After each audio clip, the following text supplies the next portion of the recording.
বিশাল showdown করে সিলেট ১ আসনে ধানের শীষের প্রার্থিতার প্রচারণা শুরু করেছেন বিএনপি চেয়ারপারসনের উপদেষ্টা ও সিলেট সিটির ২ বারের মেয়র আরিফুল হক চৌধুরী।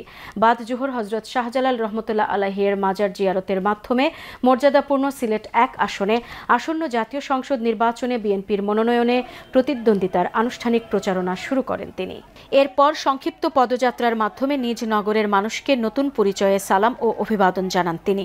প্রচারণা শুরুর পর হযরত শাহজালাল রহমতুল্লাহ আলাইহির মাজারের সিঁড়িতে সাংবাদিকদের সঙ্গে কথা বলেন আরিফুল হক চৌধুরী।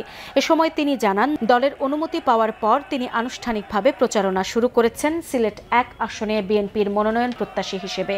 সিলেট নগরবাসী ও সদর উপজেলার জনগণের কাছে অতীতের মতো আগামী দিনগুলোতেও যেন তার পাশে থেকে সহযোগিতা করেন সেই আহ্বান জানান তিনি।